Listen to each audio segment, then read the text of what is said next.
ஒரு காலத்தில் அழகான மலைகளும் பசுமையான காடுகளும் சூழ்ந்த ஒரு உலகம் இருந்தது. அந்த உலகத்தில் 2 சகோதரர்கள் வாழ்ந்தார்கள். ஒருவர் நெருப்பின் சக்தியுடன் பிறந்தவர், மற்றவர் பனியின் சக்தியுடன் பிறந்தவர்.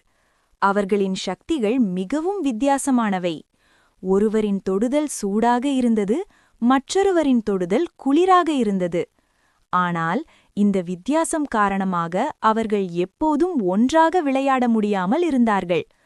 ஒருவன் அருகில் வந்தால் வெப்பம் அதிகரிக்கும், மற்றொருவன் அருகில் வந்தால் எல்லாம் குளிர்ந்துவிடும். இதனால் அவர்கள் தூரத்திலிருந்துதான் வாழ்ந்து கொண்டிருந்தார்கள். ஒருநாள் அந்த அமைதியான உலகத்தில் பெரிய ஆபத்து வந்தது. கருமையான மேகங்கள் வானத்தை மூடியது. கடும் காற்று வீசியது. சில இடங்களில் அதிர வெப்பம் ஏற்பட்டு தீ பரவியது.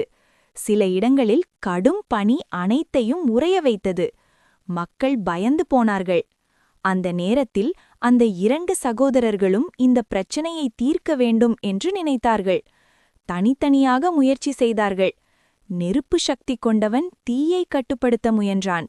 பனி சக்தி கொண்டவன் பனியை குறைக்க முயன்றான். ஆனால் அவர்கள் தனியாக செய்த முயற்சிகள் போதவில்லை. அப்போது அவர்கள் ஒரு முக்கியமான விஷயத்தை உணர்ந்தார்கள். நாம் வேறுபட்டவர்கள்தான், ஆனால் நாம் சேர்ந்து வேலை செய்தால்தான் இந்த உலகத்தை காப்பாற்ற முடியும் என்று அவர்கள் நினைத்தார்கள். அவர்கள் மெதுவாக ஒருவருக்கொருவர் அருகில் வந்தார்கள்.